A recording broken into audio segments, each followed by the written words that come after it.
It's January 30th, or 31st, 2023, and welcome to episode 75 of the Baby Metal Podcast. We gather in the podcast Discord server now and again to discuss news and thoughts on the past and future projects of Baby Metal. We invite you to join us, whether you're a longtime fan or have only just arrived. I am Paul, and I am joined by Kevin in Japan. Hello, welcome back, everybody. And Maggie, not in Japan. I am also not in Japan. You kind of buzzkilled my intro, only because I was going to do a Carmen Sandiego bit, but oh well. Oh, sorry. It's okay. We can do it again. No, it's okay. It's fine. Awesome. Excellent. But, so the reason we're here, kind of now specifically, is that we have just gotten through Baby Metal Returns, the other one concert. And Kevin was there, and Kevin is going to tell us about it. Yeah. I will attempt. I will do my best. Yeah. So maybe we'll start with that, and many things to discuss after that. Mm-hmm. Yeah, I'm here. I'm in Japan. I've been in Japan since early last week as we record for the other one. The other one. The two concerts the end of January here. We're first time they've had a pit since before COVID, since Legend Metal Galaxy. First time fans have been able to do things like mosh. And first time fans have been able to and encouraged to cheer through a mask for the first time. Which is exciting. That was a very late addition, too. I mean, like just like a day before the concert or something. No, it was the day of. Yeah. Oh, was it? Okay, so. It was the day of. So Koba tweeted the day before saying that this could happen. The government could make that change. And then the morning of the show, he tweeted again, and the rules were updated both on the website and inside, saying that we were allowed to cheer. Mm-hmm. Pretty exciting. Which was super cool. Yeah. Yeah. Yeah. So I guess I'll start before everything goes out there. So if you've never been to a show in Japan, it works a little bit differently. And I'm wagering many of you out here listening have not. If you have seen a show somewhere else in the world, here's how it's a little different. You might be used to showing up really early or whenever you'd like to line to get in to get a good spot either on the barrier or close, or get your favorite spot to watch. That's not something you do here. So our day starts by getting up and actually getting in line to buy merch if you want to buy merch. Mm-hmm. You don't actually need to line up to go into the venue. Mm-hmm. So that's, the first order of business was that, getting up nice and early, going and getting in the merch line, saying hello to everybody. The people who had the Super Mosh or Jomosh tickets get to go through and buy their merch first. And then about an hour and a half after they start moving the general admission line through the merch queue. And you're able to buy everything you want, assuming it hasn't sold out. I was very lucky. A friend of mine who was a Super Mosh ticket holder went through the line again after getting their stuff and bought my things for me. So I was able to get a couple of things that had sold out by the time some of my friends had gotten through in the general admission line. It sounded like the stuff sold out pretty readily. I mean, like early, like there was not much left, but no, not really. By the time the general admission people got there, right? Yeah, that's the thing. The super mosh people can actually go through multiple times to get, you can go through the line multiple times. You can just only buy at the time of purchase one item, one of whatever items you're getting. If that makes sense. One per customer. One per customer per item. Yeah. Yeah. Yeah. So actually, right when my friend was going through to buy, I wanted to get the was it inverted mirror shirt, the Kagami shirt, t-shirt. And my sizes were trickling down. I usually get a double XL in Japanese sizes because it'll shrink a little bit. That sold out as my friend was getting to the front, and then XL sold out. So I had to kind of pivot. So I ended up not getting that shirt, and I only got the long sleeve shirt. I wasn't interested in any of the other shirts. So those two sizes sold out pretty quickly. Then it seemed like everything stabilized for a little bit. The next thing I saw sell out were long sleeve shirts, followed by I'm going to struggle to remember because I had already left at this point. I think some of the smaller items, the wristbands sold out not long after the sizes in the inverted mirror reflection shirt, like a Gami shirt. So those seem to be the hot ticket items. After that, I'm not too sure. Maybe check Twitter because once I had my stuff, yeah, it was off to the races doing other things. Mm-hmm. Yeah, the battery charger went pretty quickly. I think that was another hot one. And the tents, they lasted forever. Yes. I did not see a single person walk out of that area with a piece of Coleman gear. I am not surprised by that. Albeit, though, if I had the option, I would have bought one just to not have shipping, but then you'd have to purchase the extra room for the airplane. It's like, is it worth it still? Yeah. But though I will say they had it all set up in the little like viewing area. There was a viewing area off to the side where you could see all of the items you could buy up close. Next to that was another little setup area where they had all of the Coleman stuff set up like a little campsite, like you would find in like maybe an outdoor goods store. And I gotta say, it actually looked pretty cool. If I were in the market for something like that, I would actually consider it. Once you're done with merch, you're kind of free for the day. Super Moshka started purchasing their things, I think at 10 a.m. local time. Regular people started to go through at 12 p.m. local time. And the concert didn't start until 6 p.m., doors being at 4 p.m. So you have a bunch of time there once you've got your things to do whatever you want. Go back, rest, put your stuff away, put the things you bought away in your hotel room or in a locker or in your backpack, whatever you'd like to do, which is really nice. What many of us do, though, is we go back inside. Fortunately, this venue, Monochrome SA, is a large event center with a huge indoor area that kind of runs parallel to the main event halls where the concerts are, where other events are, things like that. So a lot of us, we go inside, and that's when it's fun to, seeing people we haven't seen in 3 years, meeting new people. A big part of coming to shows here is many fans make, I don't know, I guess what I call fan merchandise. They make trinkets and they make gifts for people to give away and trade and things like that.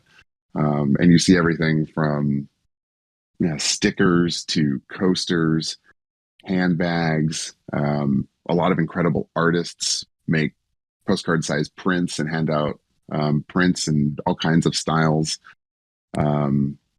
There's lots of can badges. There's lots of keychains.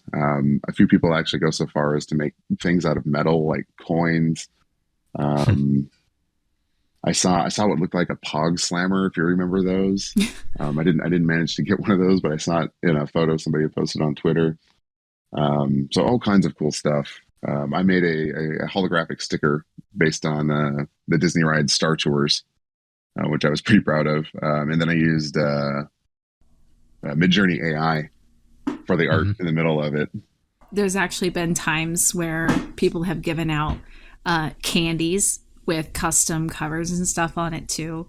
It's baby metal based, and they'll have like their Twitter handles and stuff on it. It's pretty cool. Yeah, lots of food goes around. Lots of people make little snack packs, or get like bags of cookies and things like that to give away. And it's definitely not one of those things where you're obligated to do so. People are just appreciative, and I like to reciprocate, which is why I make something and make it a point to bring something when I come and do this. Because I do feel kind of bad taking things from other people, especially if it's some incredible piece of artwork, and not having anything to reciprocate with.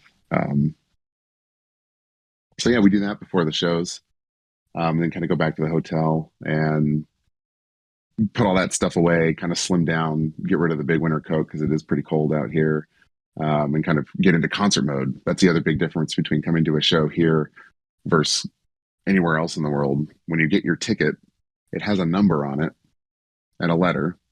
The letter corresponds to, if you're in a pit, which pit you're in. They're all assigned a letter. In this case, I think it was A through H.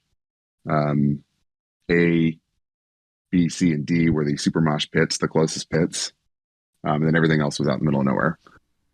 So you get your block letter and the number on your ticket, and then there's a staging area in an adjacent event hall where they're going through those numbers usually 50 to 100 at a time. And when your number is up or you're greater than that number, you can then go in. So there's no need to get here 16 hours early to get Barry or anything like that. You can show up, whenever you'd like, as long as your number is being called or has already been called, and then you can just go right in, which is something I wish we would bring to America. Yeah. Or anywhere else for that matter. Tell me about it. It makes the day so much more fun. Yes. It really enables this sense of community that I think we've all experienced in this fandom at a level that is really only able to be experienced, here.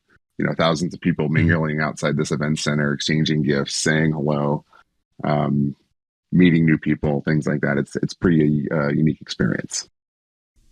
Yeah. No, because I was lucky enough to go to Legend Metal Galaxy with Kevin. Actually, we met at Legend M. That's right. One Metal Galaxy. But we were both there at Metal Galaxy, though.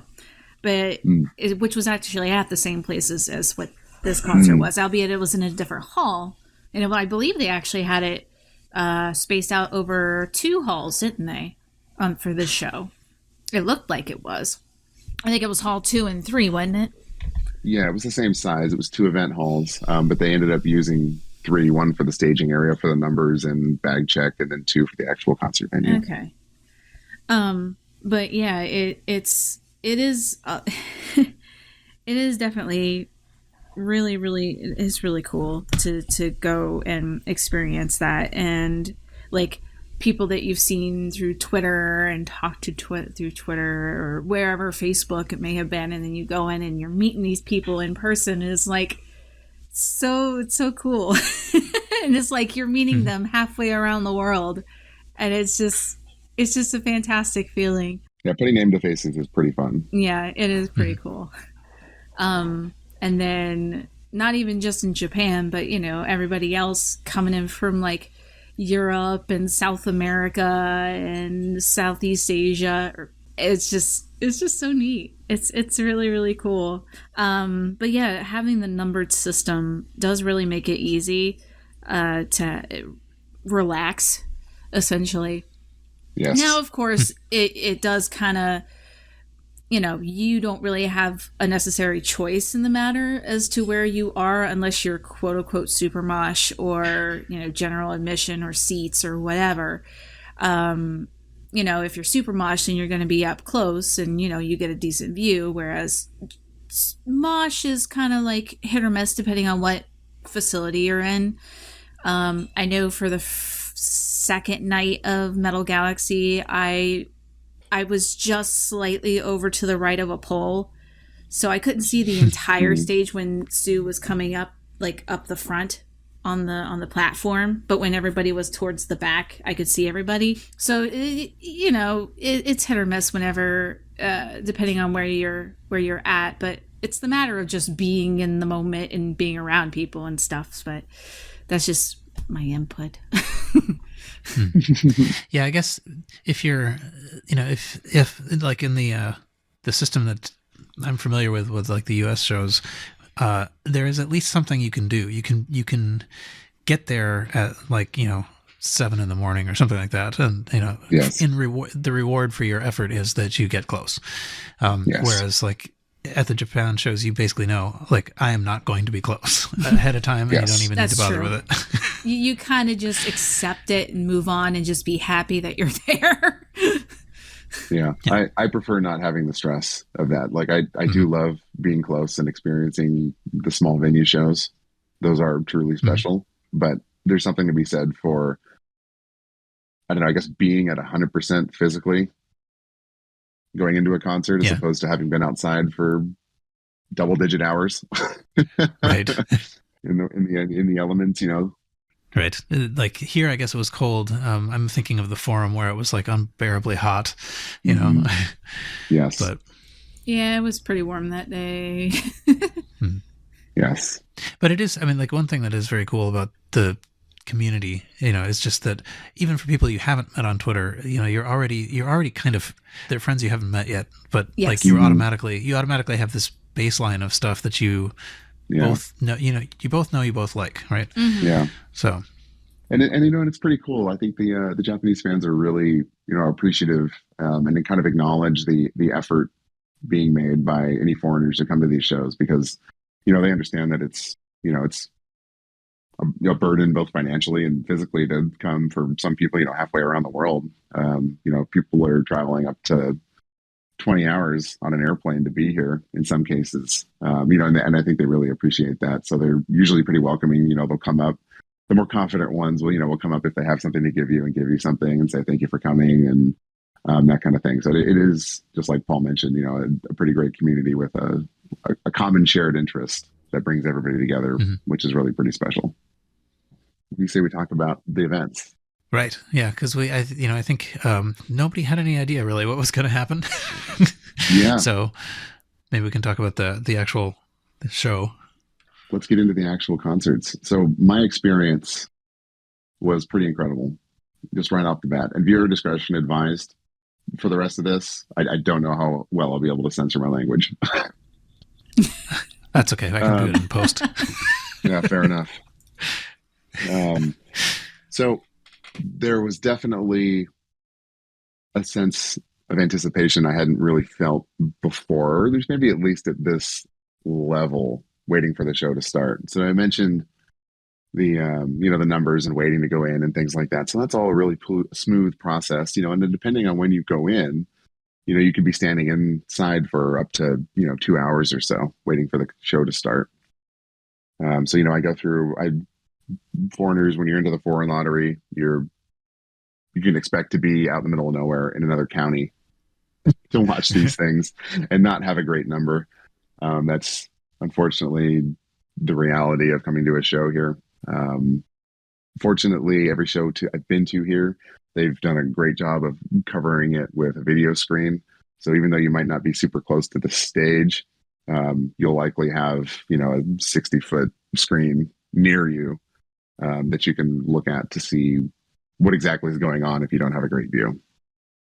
So number gets called, walk in, get my ticket scanned, go around the corner. You're handed your Savior mask, which is the same style of mask they handed out at 10 Baby Metal Budokan. However, instead of just being gold with the logo, this one was black and dark gray with a very faint image of the logo, and then on top of that it said the other one, letters stacked on top of each other. I don't have a picture of mine. I'm sure you can find them out there, or somebody else can link it in the chat here if you want to see what that looks like. You're given that, and you're required to wear that for the whole concert. So we put those on, and we shuffled to our block. I was in G block both nights, which was kind of offset to the right, off the middle. The stage this time was actually 2 stages, one on either side of the event center. I'll describe them here in a minute. I want to set the stage first. 2 stages connected by a bridge running the entire length of the 2 event halls, kind of dividing the room in half. So then if you can picture it top down, you had stage on the left, stage on the right, and then large squares. I think there were 8. A through H. Is that 8? I think that's 8. Yes, it is. So four on either side of that bridge that connects the 2 stages. The pit I was in was, if you're looking top down, all the way in the back right of that configuration. So we walk in, I get to my block, and I start looking around, and immediately to my left, one of the stages is this huge, ornate, I didn't know it at the time, set of doors.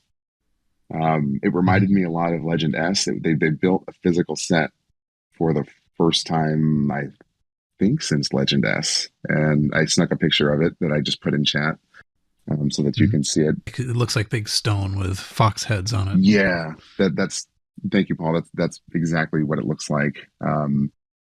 Those 2 big stone-looking door panel things with fox heads on them were then flanked by, I'm pretty sure it was just cloth, some sort of draped cloth of the same color and lit the same way, so it looked bigger than it was.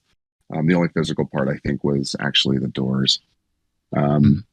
I did not. I didn't actually take a picture of the other side, but I'll describe it. On the other side, so my right side of the venue was two platforms connected by stairs.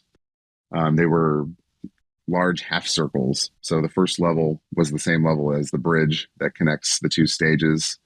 Then there was a couple of steps up to a second tier. That second tier is where the commie band was. They were going to be on that middle tier of large kind of half circle stage. And then there was a set of maybe 10 or 12 large steps that went up to a top platform. And that was the right side of the stage. So looking around, I'm like, okay, this is pretty cool. I've never been to a show where they've built something. I haven't seen anything quite like this since Legend S. And then you stand around for an hour. Looking at it. Looking around, listening to Koba's playlist of actually pretty diverse music. The playlist before the show actually slapped. It was fantastic.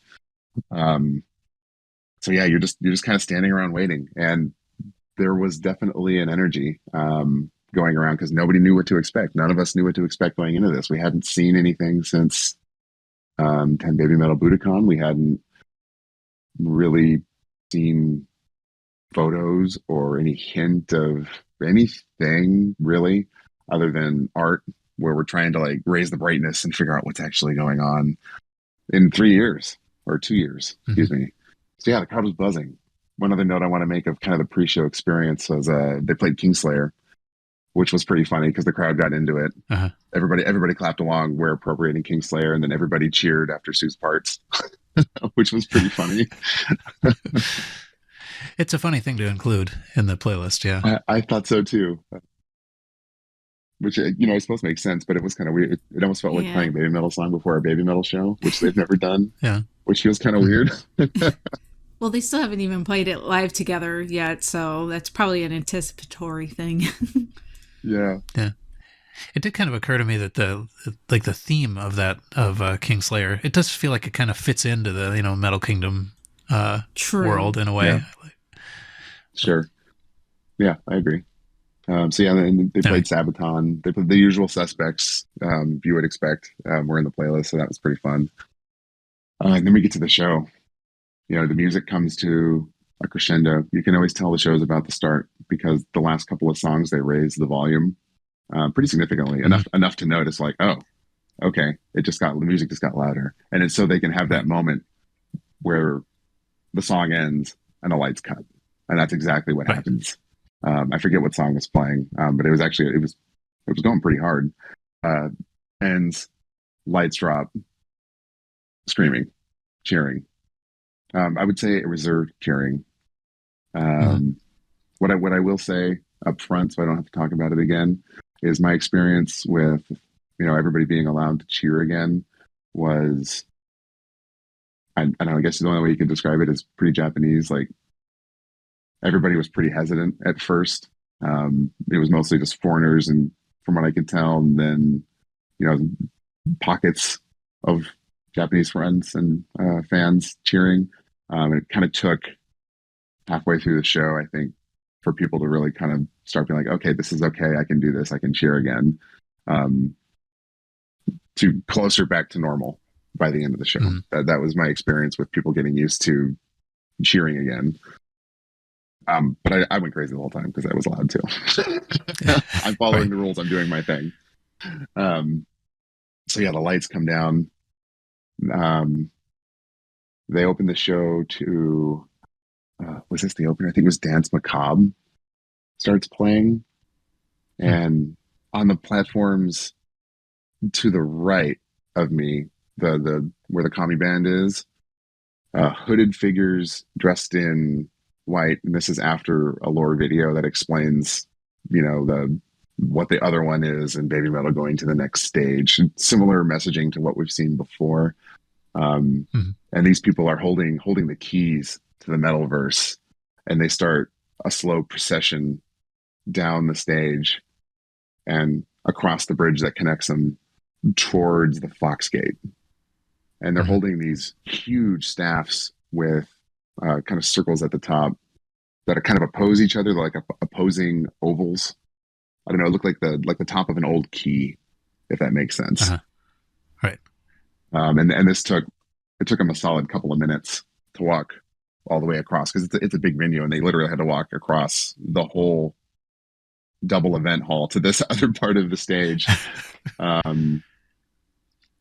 like halftime or something like that. So it took them a while to get across, but you can feel the anticipation.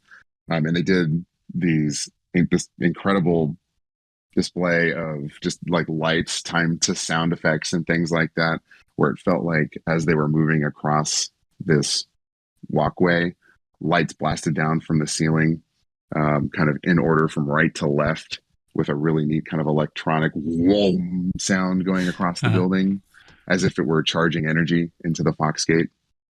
And as this were happening, the eyes would start glowing red on the Fox Gate. Oh. So the procession. That's cool. So I was like, I'm like in tears at this point, because I'm here. Like, holy shit, it's happening. We're back. And not only that, like, we're kind of back to that cool Legend-esque telling of a story. And I've said this, I think, the last 3 episodes in a row, but we keep comparing Baby Metal concerts to a theatrical experience, to like a stage performance. And this is exactly what that felt like. It felt reminiscent, the same kind of feeling of the beginning of Legend-esque, with the guys in like the Fox heads and the big chains towing the stage, right? This is the same kind of feeling. Obviously different, but the same kind of feeling that we're watching a show. We're not at a concert right now. We're being transported to the Metalverse, right? So they get there, sound effects, lights, smoke, things like that. The music comes to a crescendo. The single file line of people with staffs have merged into 2 lines next to each other, so they're all next to each other now as 2 groups of 5. And as the music crescendos, they all take their staffs and lean them towards the Fox Gate as if they're opening it. The eyes turn bright red, and lasers, like not lasers, but like really bright lights shoot out of them and across the venue, because they've filled it with smoke and fog and things like that, so you can see the beams of light going across the stage. And the doors start opening to a brilliant backlit white light, like blinding, like opening the Ark of the Covenant in Indiana Jones. Right. Yeah, this sounds amazing. Eventually we are going to see this, and I mean, a little earlier than that, we're going to see something on WoW WoW, and I wonder if if half of the thing that WoW WoW shows us is like somebody walking across the thing to open a door. I'm assuming that we may not get all of that experience. I hope they do, because it really sets the stage. Well, I definitely want to see it on the the thing they release later, but I'm just wondering about like television time slots. Oh, sure. Yeah, they may cut it up. You never know. So, okay, continuing. The doors open. They built the thrones, full size, full scale, that we've seen in the imagery for Throne. The Game of Thrones throne with swords everywhere, and they're huge. They are huge. I shared this picture in Discord of the stage. The doors are maybe 40, 50 feet tall. They're about the same height as maybe the Legend Metal Galaxy screen was. They're huge. They swing open, and these thrones there that you can see, you can only see the outlines of them, because remember, they're backlit by this brilliant white light. They go up maybe halfway up the door. They are not insignificant. Wow. So like half as tall as the venue, almost. They are half as tall as the door. They're huge. If you watched Game of Thrones, like that prop throne, they actually, the throne is huge. They look bigger than that from where I was, and they looked huge even though I was 40 miles away in another prefecture.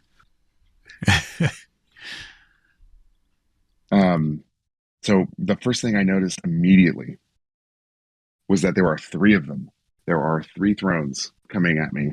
They're on a moving platform, and they're kind of being pushed out the doors. And I can see three silhouettes of them, and your mind starts racing. Like, you're like, oh my God, what's going on? There's three of them. Why are there three? Is it happening? Are we getting a third new member? Like, is Yui back? Is Momoko here? Like, why are there three freaking thrones?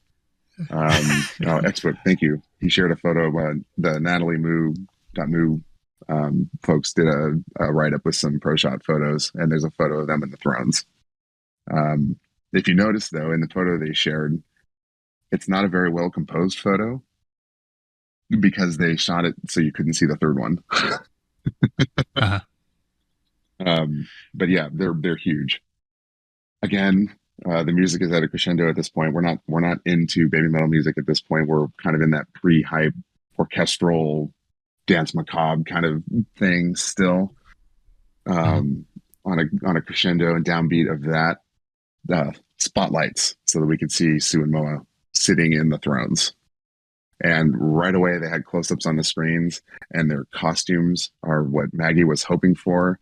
They are wearing those super cool, like almost military style coat things, and it's the most badass costume I have ever seen. It is incredible. I'm willing to make that.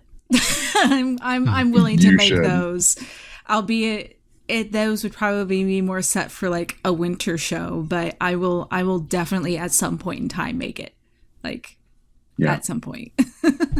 You absolutely need to, because they are stunning in person. And then of course at this point, the hype is off the charts, right? Like, holy crap, here they are, we're back, we're in front of me. There's hugging, there's grabbing of shoulders and shaking each other, in the pit, like, holy crap, it's happening. And then Metal Kingdom, you called it. It's the opener of the album. It's of course going to open the concert. Moa gets up and starts kind of slowly working her way down towards, I guess I'm going to call them like these apostle looking people with their other one keys, kind of slowly and very badassly working her way down the steps kind of towards them and like guiding them back as Sue starts Metal Kingdom seated in her throne, which is one of the coolest things I've ever seen. That's pretty wild. Like, yeah. We always joke, that she's the queen, she's Queen Sue, but this was that in real life. And that's definitely what it felt like. Speechless, absolutely incredible moment. And they have these huge two-pronged fork staff things. Somebody actually called it out and figured out what they might be inspired from. And Paul, I might be able to get close with what it is, and you might be able to fix me because it's a history thing. But it's the staff of Longinus. It's actually Christian symbology. However, the anime Evangelion used them, and they look almost exactly the same from the anime. Or they're really close. It's been a hot minute since I've watched Evangelion, but I think it was Asuka's weapon. Was because it's a red two-prong huge. Or wait, no. God, it's been so long. But yes, I do recall though, because no, it's towards the end of the series. I think it was actually used in the movies, if I remember correctly, like the old movies, because I never watched the new ones. That could be. Morbo put it in chat. It's the Lance of Longinus from Evangelion, and the Holy Lance that pierced Jesus on the cross. I see. But this is very much more inspired by the anime. Yeah, I'm sure that it's all, it's all a mishmash of Koba's pop culture. Yeah. But true. Absolutely. Yeah. So yeah, Metal Kingdom live debut. Sue spends the first half of it or so seated, and then kind of gets up with her staff and wields it to finish the song with some pretty cool choreography from Moa, as the apostle folks kind of work their way back towards the other end of the stage. and holy does that song go hard live. Yeah, I believe it. I believe it. It's a great opener. I know we've all been kind of skeptical of some of the, with the exception of maybe Monochrome, like, but true to form, and we always ended our discussions around this new music as we need to hear it live first, and of course this is the case here. Everything I heard was incredible live. Yeah, incredible. So once we were kind of through Metal Kingdom, we went into Divine Attack. There was a bit of a break as Sue and Moa had made their way all the way across the event hall to the other stage by the end of Metal Kingdom, where that wrapped up, and then we went down into kind of that usual interlude kind of music with low light and blue. Because we'd find out in a few moments that they were doing a costume change and getting set to actually kind of start what we know as a baby metal concert, right? So the lights come back up after a few minutes of interlude music. Momoko's back. We know almost right away that it's Momoko because everybody can see her. They've done a costume change.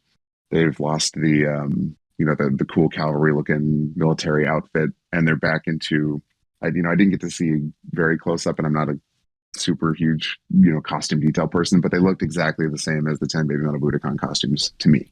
I'm actually pretty sure they were the exact same costumes. Yeah. If they were different, they were so minor that my untrained eye would not have been able to pick them up. It was definitely interesting to see the costumes in Metal Kingdom. It's really neat to see photos of them.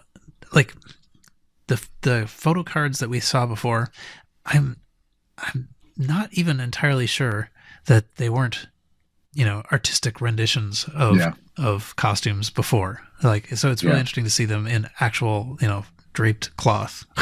Yeah, absolutely. It definitely looks better as a real item. So yeah, Divine Attack went really hard. And then we're kind of just into the groove of the concert. I was, I like to mosh here because moshing anywhere else feels dangerous to me because moshing in Japan is just different. It's not about throwing elbows and kind of being aggressive.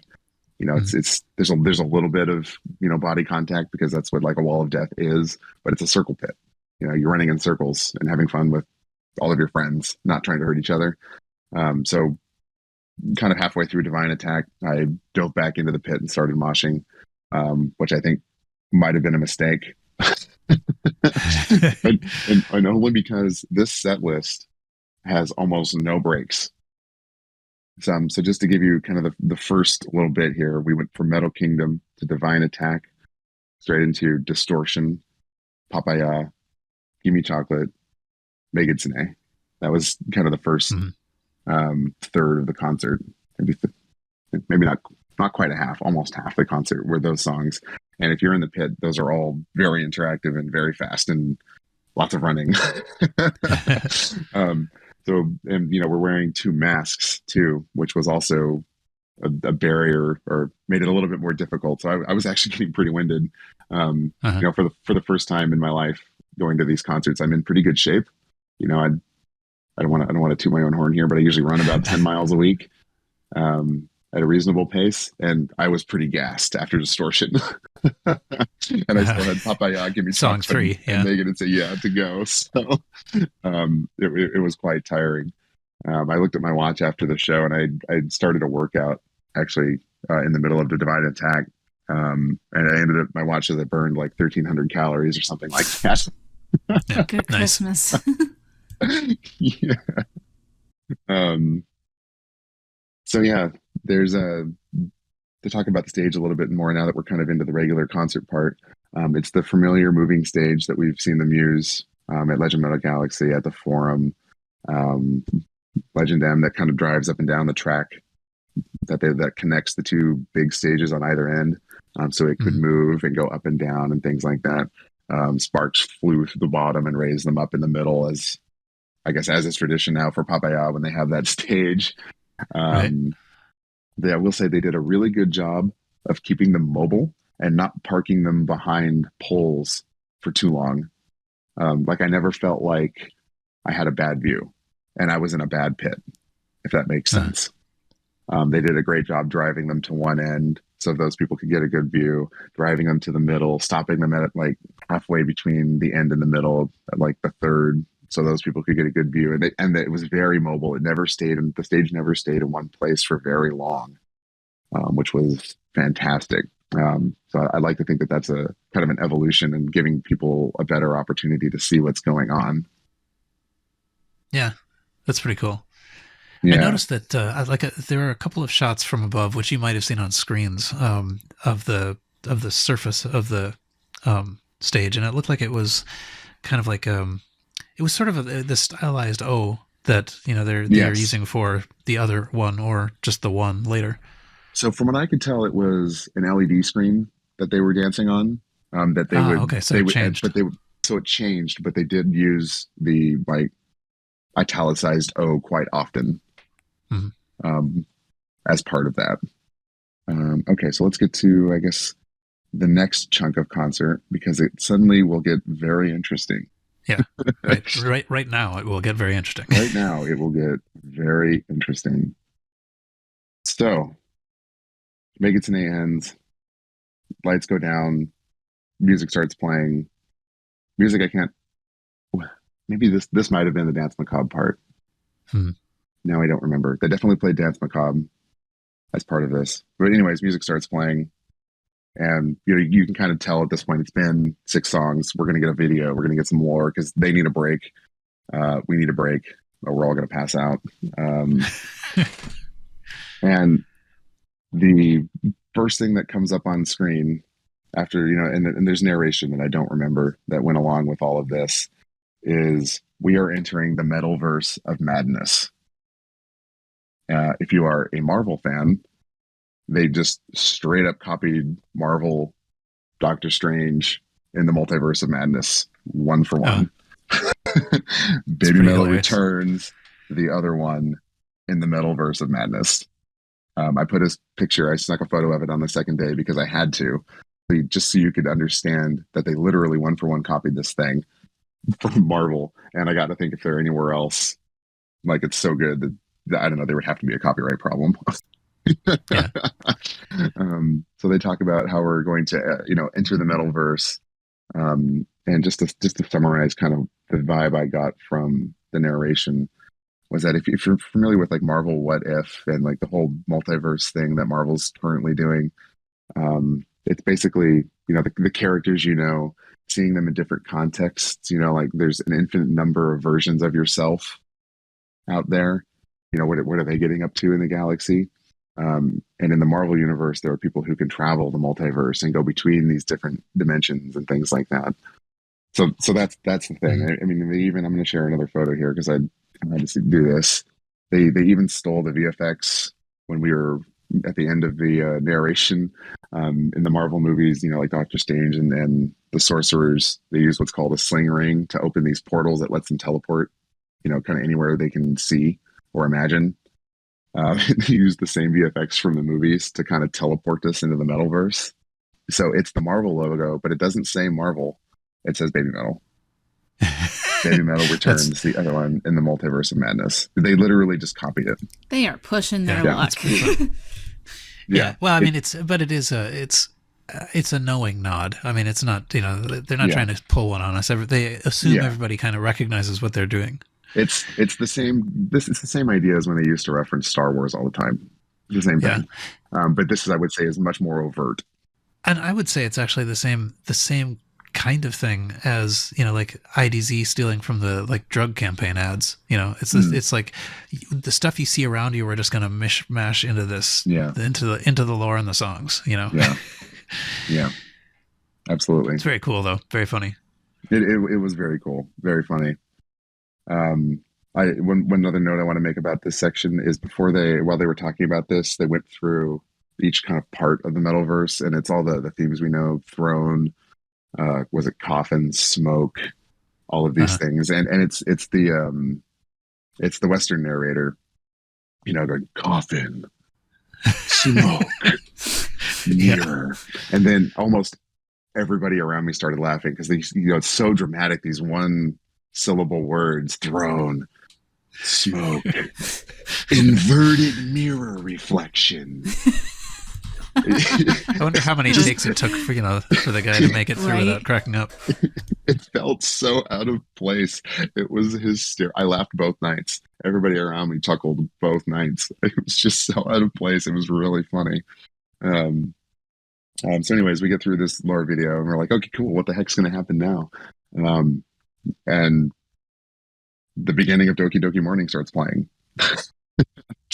And we're like, holy crap, it's Doki Doki Morning. They don't play this very often. I think they did the 10 BABYMETAL Budokan, but before that, it had been a long time.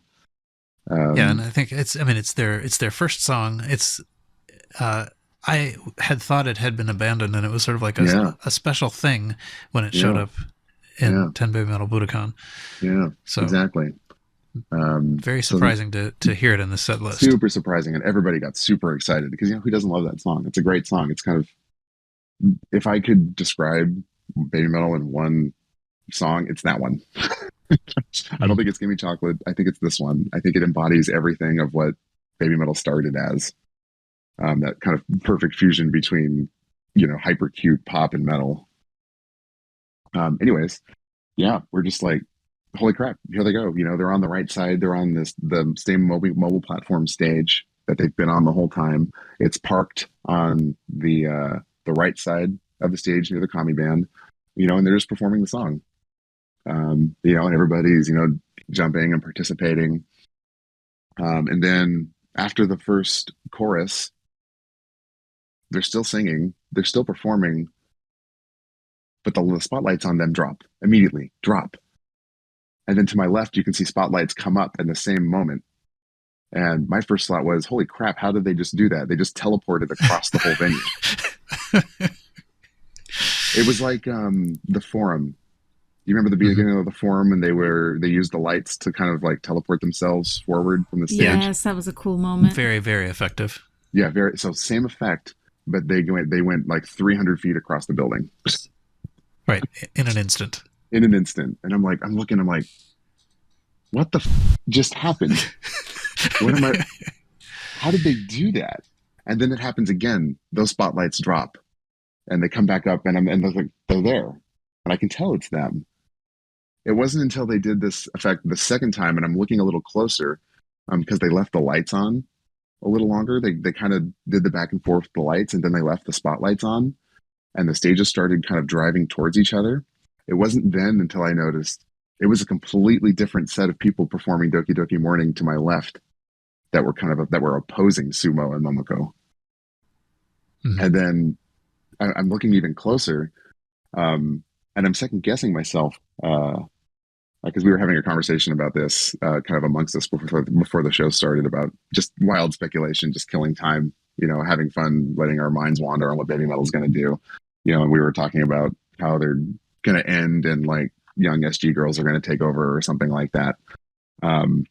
So I had this thought in the back of my brain, and I'm looking across, and I recognize one of the other people right away as Kimura Sakia from Sakura Gakuen. And I'm like, wait a minute.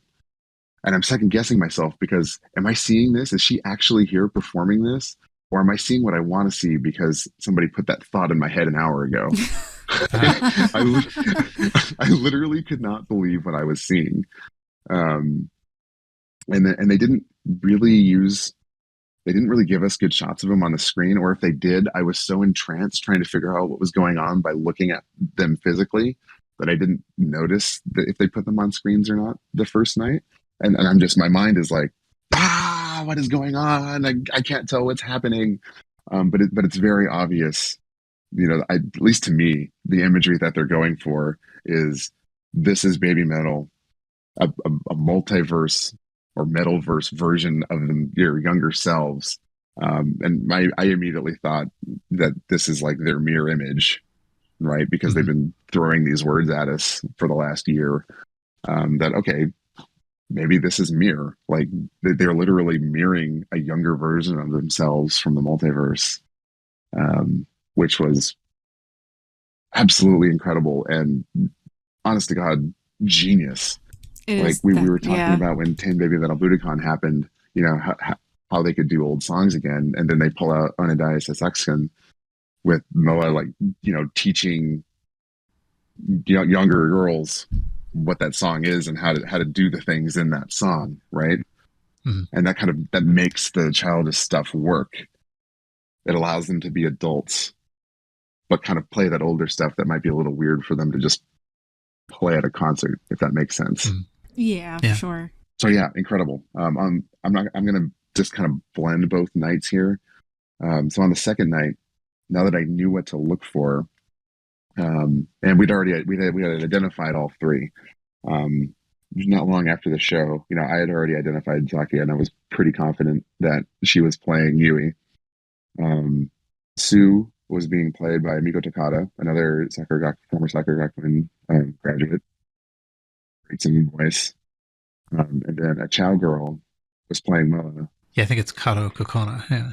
Yeah, and their costumes were pretty similar to the ones Sumo and Momoko were wearing, but they had, instead of kind of the dark golden gray skirt, they were kind of a dark burgundy, which was super cool. So they brought the red back for them for their look, which I thought was awesome. I saw a picture, like they were on the screen there for a moment or two because someone did take a picture of it. And I was able to see it. It was pretty cute, actually. I really enjoyed it. Yeah, it was adorable. So now that I knew what to look for, I went in. I went in on the first night, kind of way after my number had been called, because, you know, I'm going to mosh anyway. You know, like whatever. You don't need to show up to these things an hour before they start. So this time I actually waited a little bit so I could go right when my number was flipped, because I wanted to get as kind of far left and forward of my block because I really wanted to see this part of the show. And I did. I got pretty close. I had a way better view of this the second night. And, you know, like everybody was looking to my right. I was like parked looking left at this other stage for the entire song. Uh-huh. And sure enough, you know, about after the first chorus, three silhouettes appear, and they start doing the same thing. What I noticed the second night, and what I could hear the second night, is that when the spotlight was on their Metalverse versions of themselves, they were performing. It was very obviously Miko's voice singing Doki Doki Morning. Very That's obvious. also very cool. Oh, that's really cool. Yeah, they were actually performing it. She was definitely singing it. I am 100% positive of that. She has a really good voice. Like she's one of the better singers I think Sakura Gakuin has ever produced.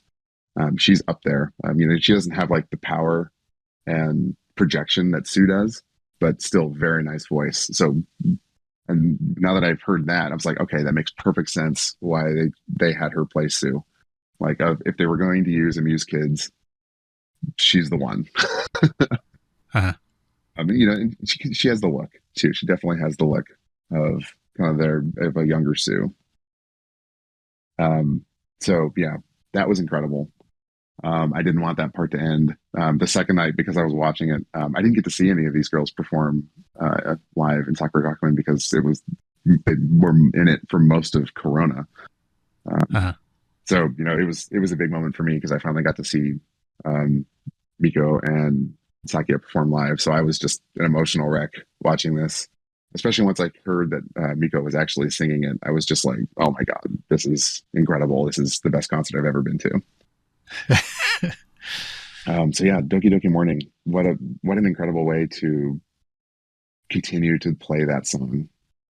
Like, and it's truly genius. You know, if this whole Metalverse of Madness exists solely for them to pull songs like this out of their back pocket to keep playing them, like I can't think of a better way to do it. Like you get the theater of it, you get the anticipation of it. And it's great marketing because after the first night, we were all wondering, actually, look, the end of the first night said that tomorrow is a continuation. Baby Metal will continue. The show's not over. Yeah, are they going to do another song? Are they going to play Catch Me If You Can in that spot? You know, are they going to play Ine in that spot or something else we haven't seen in ages? Unfortunately, we would learn the second day that that's not true. The set list was exactly the same. But all the same, you know, Doki Doki Morning was incredible, especially since I was prepared and kind of knew what to look for on day two. I kind of wonder. My guess at this point is that that was a special thing for this show. Like I think we may be done with Doki Doki Morning like we're done with Onidari Daisakusen now. But I think so too. But we had the opportunity to do it. You know, they had an opportunity to bring it back, you know, one last time, and it was an effective way to do it. I agree. I think so too. It was hyper effective. Like, man, that was, you know, I'll just say that was my favorite Baby Metal moment I've experienced live. 100%. Totally unexpected. Yeah. Like, and that's honest to God what I really love about this group. It's to keep you on your toes. You know, we always bitch about, you know, lack of communication and not understanding, not knowing what's going on, and it's all super cryptic and hard to, you know, decipher. But if it were anything else, I would not have experienced that moment the same way. Right. So, you know, we complain about it, and, you know, we go, oh, it sucks. Why can't he just be so, why can't he just tell us what's going on? You know, and, you know, I get that, and I'll continue to do that. But at the same time, I have to appreciate that because it is the way that it is, I was able to experience this concert the way it was meant to be experienced. Nice. Okay. So after Doki Doki Morning. Next, another big moment, actually. Another big moment. We got a whole new song, Light and Darkness. This one was Sumo only, which was super interesting. So we've learned at this point that there are 2 of these moving platform stages now that can drive up and down this track. That's like, for example, that's what the Thrones rode in on. That's where Young Baby Metal performed on. So there's 2 of these things. So for this song, Mo and Sue started on opposing ends. So I think it was Mo in front of the Fox store and Sue in front of the Kami band. And they lifted them up as high as these things would go for the start of this song. And it's really pretty live. Like I almost don't want to talk about it. Let me just say, it's not what we expect from the snippets. No. The rest of the song makes the song better. Yeah. It's really I haven't pretty. listened to it. And Sue's voice in this is incredible. It's really powerful. She rides across the instruments really well, really nicely. You know, Moa's little contributions are also layered in really well. And they perform the song, and they kind of drive towards each other on these stages as they're raised, as they're performing and kind of dancing opposite of each other until they meet in the middle to kind of finish the second half of the song. And again, I don't really want to talk about this one too much. I want people to hear the song and kind of see it because I don't think, you know, 3 days later, you know, my brain is just all over the place. I won't do it justice. But it was awesome. The song was great. I really enjoyed the song. I'm going to look forward to listening to that one again and seeing it again in more detail because I didn't really have a great view of this because they were high and, you know, there's pillars and things like that. So this was one that they had not released. Like this, we don't have a studio version of this. There is no studio version of this. I haven't actually listened to it either, even in the pocket audio, as people call it. But they played this one and the next one actually out of order. And as far as the album story goes, yes, this one is actually later. But the thing I was going to say though is my guess is that this one will be one of the singles that we get before the album drops. I kind of hope so. I think that's plausible. I really kind of hope so. I should say I really hope so because it's a banger, as people say. The only thing I'm going to say about it is it's very reminiscent of, like, I know this is really not the exact description of it, but it's very drum and bass to me. I don't know if you would correlate with that. Yeah, Kevin has a little bit. No, I would not drum and bass. It's no, pocket audio isn't going to do that justice. Yeah, just wait for the real one. I don't know. Don't form any opinions based on what you heard on a bootleg Discord recording. Well, either way, the bootleg sounded pretty good, so it's going to sound great live when I hear it. Whenever I get the opportunity to. Yeah, definitely check it out. So yeah, Light and Darkness. And then we go into the live debut of Monochrome. And I'm just going to say up front, this is, of what I've heard of the new album, my favorite song, and it's not even close. This song is incredible live. It is an experience. So the song starts, all the displays around the building go to black and white. All of the lighting inside switches to white or neutral, and the whole place they managed to make kind of look black and white. Monochrome. Interesting. But yeah, super powerful. Sue performs it really well. Our participation in the middle of it, she asked us to bring our phones out and turn on our lights, and illuminate the whole building. The second night, I actually, I had my phone out anyway, I was like, well, I have my phone out and my lights on. I recorded about a minute of it. I just put that in Discord, so you can kind of see what was going on. But yeah, Monochrome, wow. Super powerful live. Really, really well performed. And then the way they engaged with the crowd was really touching for this one, because, they don't do that a whole lot. They don't sit and talk to us, Sue asking you to, pull your phone out, turn your light on, and then like, oh my gosh, it looks like stars. It's so pretty, and they're going around. It's like, and a couple of people said they saw them maybe get a little emotional. I was too far away to see that. I didn't notice it on the screen, but I'd believe it. Yeah, I would too. This whole song was just an incredible moment in the concert. And I mean, it is also, the first time in what, like 2 years almost, that they've been in front of people. Yeah. So. Yeah, definitely. So yeah, Monochrome happened. That was awesome. There was a pretty long break between the end of Monochrome and the next song, as the stage moved, and I could tell they got some water and were kind of supporting each other on stage a little bit. So, I think that plays into, they might have gotten a little emotional in this moment. But then, right back into it, headbanger, goes hard. They moved that stage all the way from the right to the left. So we were bowing for a really long time. I got a little uncomfortable. Reminiscent of Legend Metal Galaxy. It was also a very long bowing session. And then unexpectedly, from headbanger into Ijime Dame Zadai, which always gets the crowd going.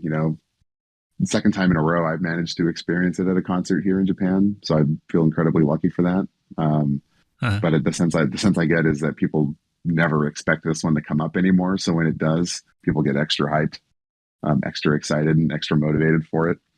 The same video plays that you're all familiar with. As that's happening, my pit starts opening up. We open up a little bit, we open up a little bit more. Japanese fans are kind of pushing everybody back, trying to open up the pit even just a little bit more, and it keeps going. We keep growing this pit. We're maybe 30 by 60 at this size pit at the moment, and it keeps growing. People keep pushing back. This is when I learned how big these blocks actually were.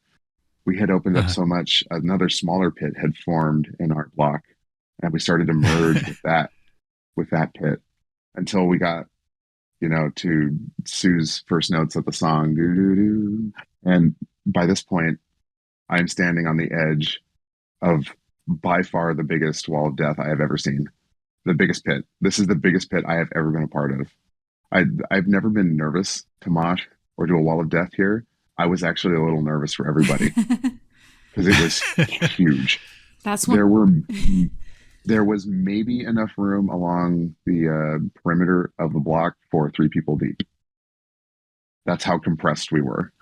See, wow. That's one of the things I look forward to whenever I see a live video, is to see all the pits opening up and like the video, because that the cameras are going to go over at least most of them. And that's always, and it's always really cool to see live too. Yeah. And just to give you a sense of scale, remember there are 8 blocks. This venue capacity is 15,000. So subtract that or divide that by 8, and you get a rough estimate of how many people are in these blocks. So when I say that there's room for maybe 3, maybe 4 people wide around the perimeter, this thing is big. So yeah, IDZ, scream, wall of death, off I go. It was right to be nervous. I think everybody did a pretty good job colliding and keeping everybody safe. One thing I will say that we do a really good job of here is, people fall. It's going to happen when the wall of death happens, especially if you're at the front. The odds of you staying on your feet are almost 0. And when I'm not in the front and I'm a pretty big dude, I like to kind of stop and throw my arms out to keep people from getting trampled, because everybody does a really good job of, kind of making a wall so people don't get trampled and helping people up that have fallen. So of course there was a bunch of that. I lost my shoe at one point. The shoe slipped off. Good Lord. I was able to recover it, fortunately, pretty quickly and get it back on about half a lap. But yeah, IDZ. That's IDZ in Japan. Pretty much, yeah. No, there was another foreign fan who apparently he lost his glasses and they got trampled on.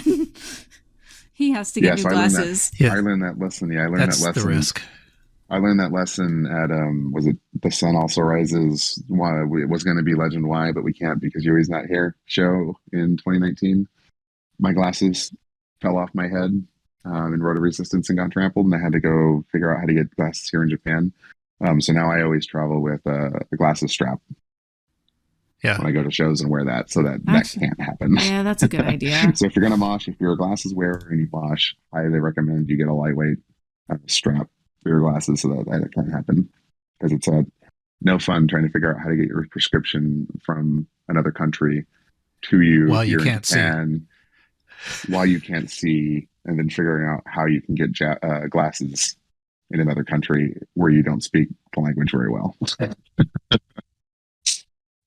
So yeah, that was an experience. So after IDZ, we went right into rotor resistance, and about 10 minutes ago, I was telling you how I was winded by the end of distortion. I am just absolutely gassed at this point. Headbanger. And I have to do another wall into IDZ, into rotor resistance, and of course we open back up. It gets almost as big, probably not quite as big as the IDZ wall, but that goes kind of just as expected. And it's kind of funny, about halfway through the first chorus, the circle pit of running kind of turns into a light jog. And then I think by the last chorus, we were just kind of a brisk walk around in a circle. Everybody was pretty gassed at this point because, like I said, there's just not a lot of breaks in this set list to catch your breath if you're trying to, go hard and participate. So yeah, rotor resistance ends. The lights go down. They do the fireworks pop, at the very end. After some, We Are BABYMETAL. That's back. That was great to see. They go up and down the stage. So you're like, okay, cool. Concert's over. That was a great experience. Oh, no. It was not over.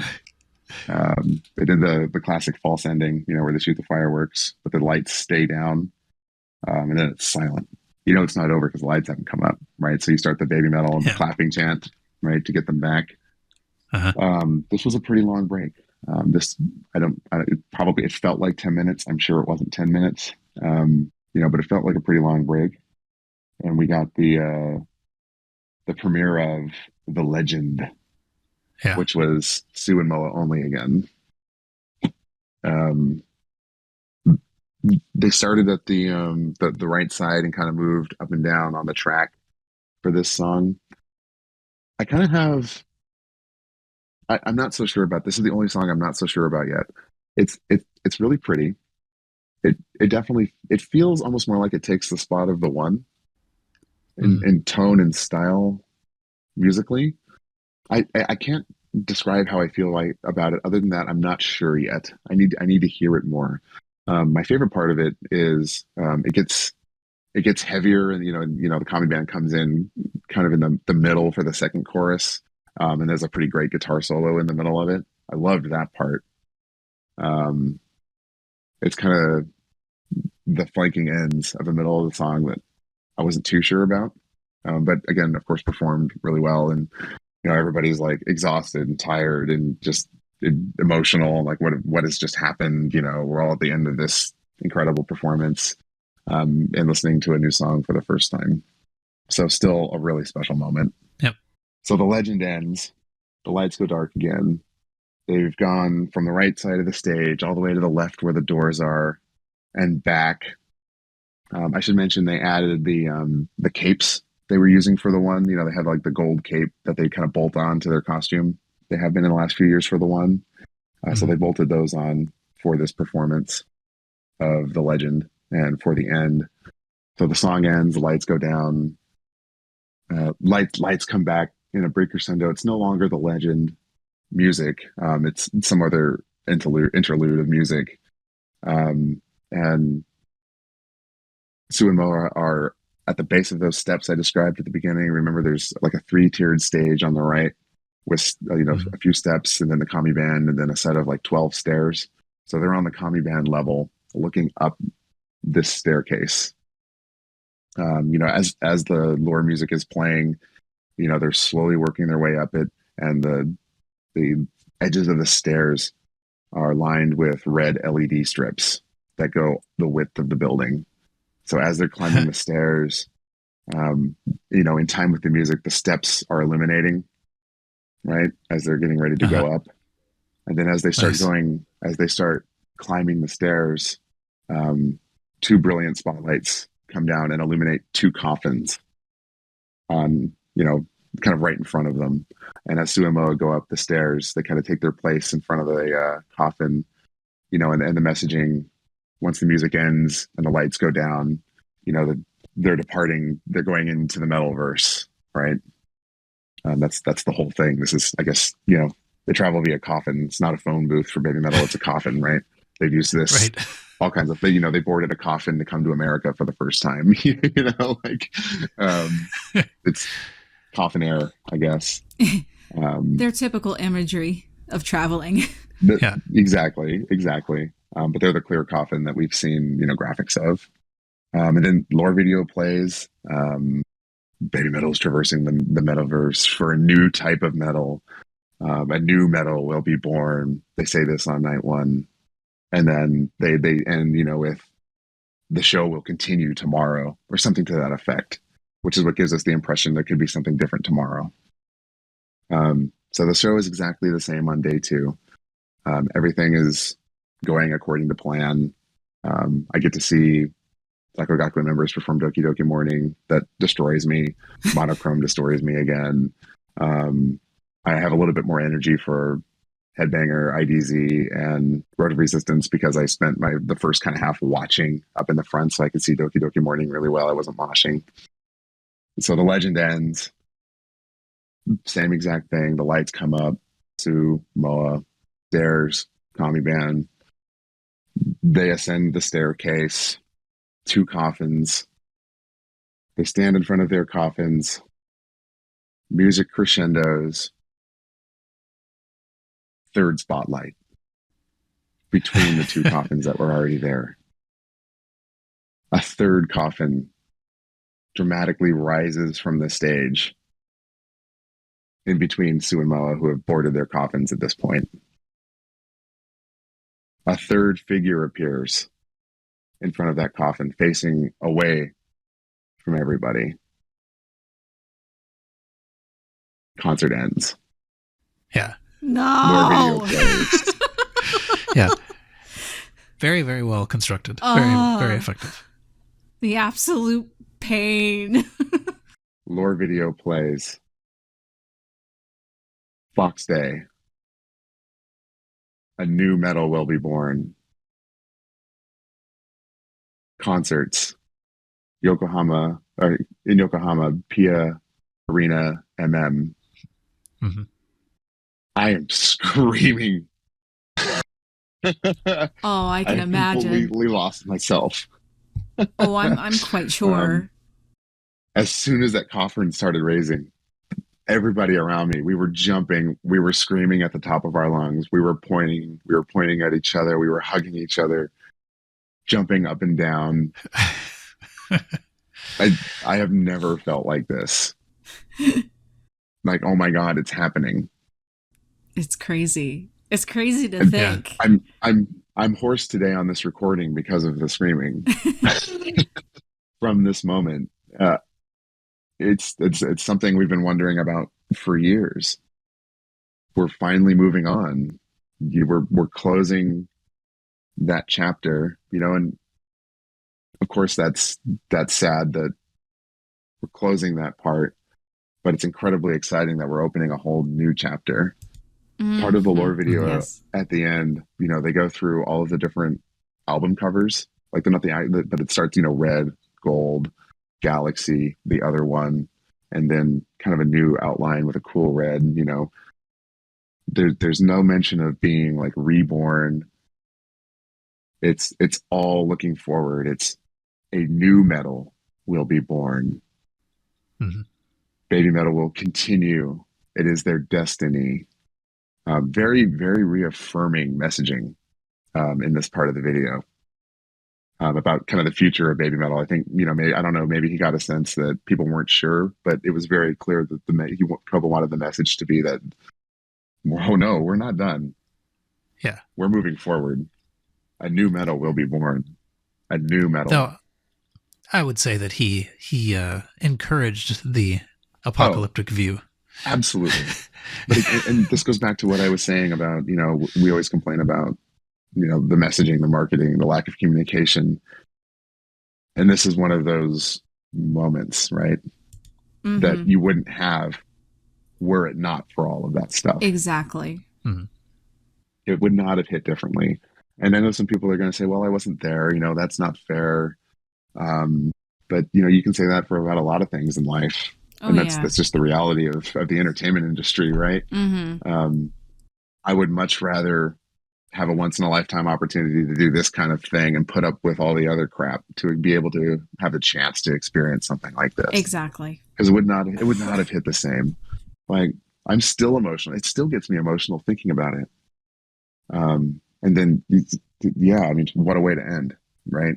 Like, indescribable. It's a story to tell your grandchildren someday, or your neighbors' kids. Yeah. It was, even though, out here, all we had was the announcements at the point of the show ending, that was pretty, it's a pretty big deal out here too. Yeah. So, yeah, it's happening. Yeah. April 1st and 2nd, a new metal. A permanent third new member is joining Baby Metal. I want to scream right now, but I know I can't because neighbors and other people in the vicinity, and that would be also rude to the people listening because then their ears would probably bleed. But yeah, exciting just doesn't cover it. Yeah, I was screaming, I was crying. It's almost certain, but they still hit it in a bit of a lore, Yeah. We don't know who it is. They've suggested it hard. They suggested it hard. Oh yeah, we definitely do not know. We definitely do not know. But if we want to do a little bit of speculation, I'll say what's been going around out here. Of course, there's been some hopium going around that, oh my God, Yui's coming back. I don't think that's possible. The conspiracy theory is it's in Yokohama, so it must be Yui. Right. I would have. My main reason for thinking that isn't likely, apart from the fact that it isn't likely, just in principle, is that she wouldn't count as a new metal. Exactly. It wouldn't be someone like this. Would have been instead cast as somebody like finding their way back. From being trapped in the Middleverse or something. 100%. And I will say this is a very minority and almost a joke out here that it's Yui. But of course, people are going to make the joke, right? Some people are serious. Nobody I've actually talked to thinks. Some people are serious. Oh, some people are serious. They're just living in their own little. They're living in their own little world. That's true. Those people, but I will say it's a minority of people that I've talked to out here, at least, that think it's actually Yui. We've had a lot of conversations about it over drinks. I think all of us are in agreement that if it's not Momoko, it's because she said no, didn't want to commit to it full time. That's really the only avenue any of us could come up with where it wouldn't be her. And it would be somebody completely different. And it would have to be somebody completely different at this point, because all of the Avengers they've been rotating through the past couple of years really aren't available anymore. True. They have their own projects. Pretty much. The one thing that's always been a little bit, I've been a little bit unsure about with Momoko is just the age difference. If this was a permanent thing, then there would be a permanent age gap between them. And also, right. Well, I think right now, she turns 20 this year. She still does. I mean, I don't obviously get into people's private lives too much. That's just not my thing. But like, I know that Moa, I think, just graduated university, and I think Sue did not too long ago. I don't know if Momoko's going to university. Okay, I've not heard anything on that, but we don't know. But yeah, time. There's not a whole lot of information out there on what she's been up to other than this. But if you think about it logically, like, she tried to do her own thing in Korea, didn't work. A little bit of tough love. I don't think she's good enough for a solo career.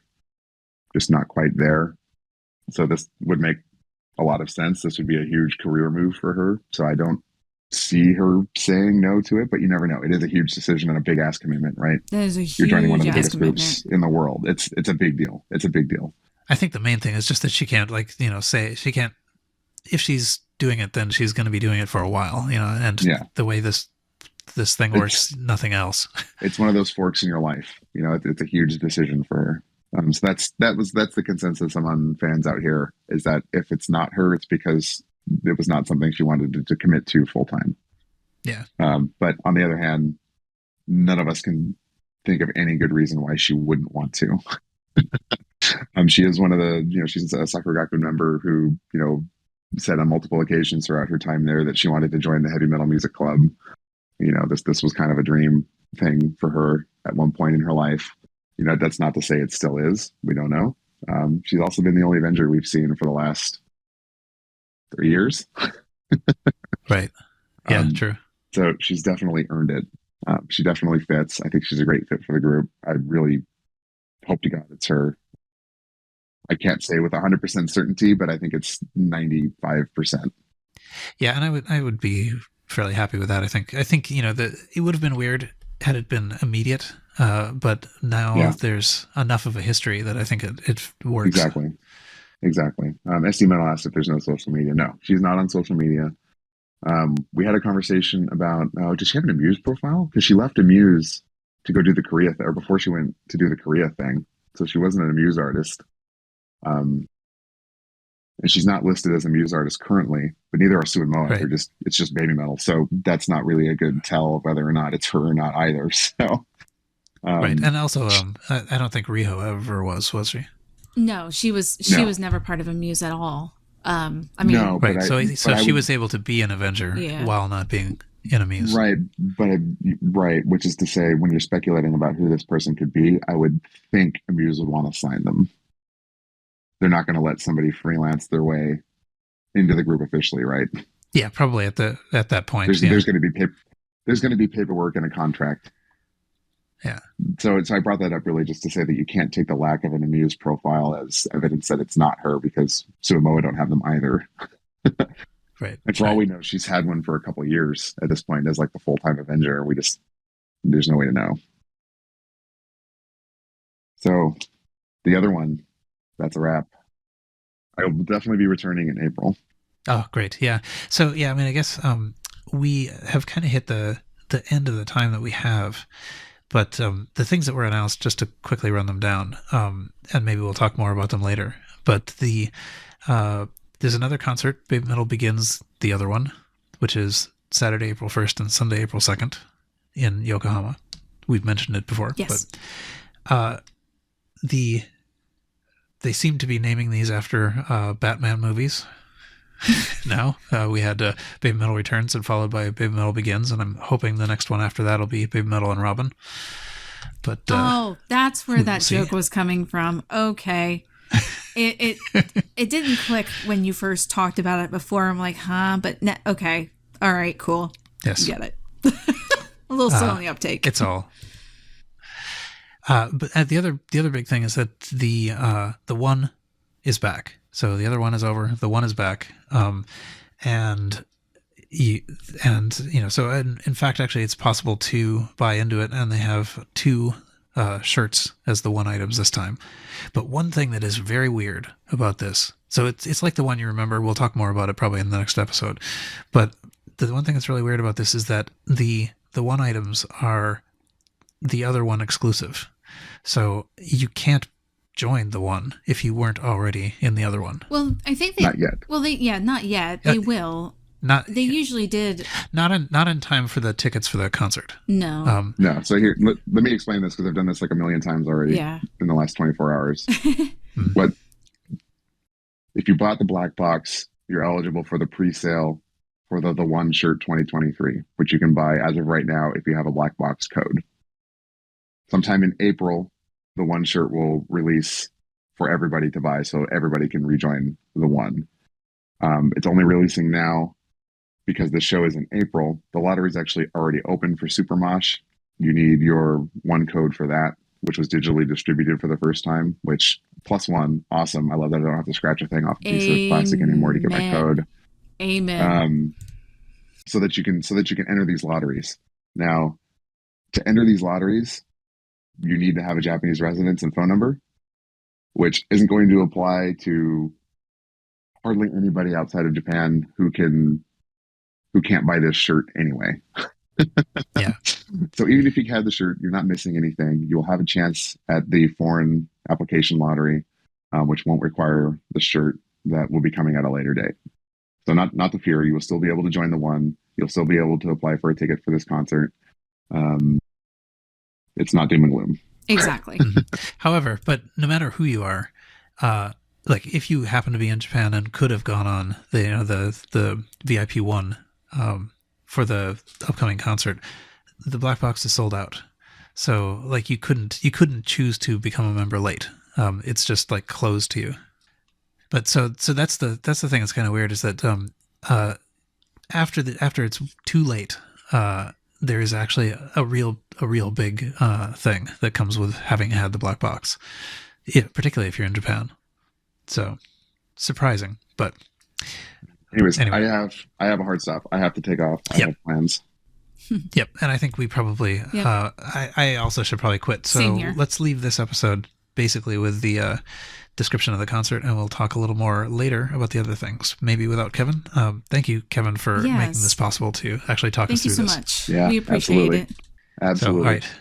So, all right. So that is it for this episode. You can join us on the Baby Metal Podcast Discord to continue the conversation. Rating the podcast on whatever platform you listen on will help people find it, so please do that. We'll be back here in some time. We hope you'll join us whenever that is. And until then, see you.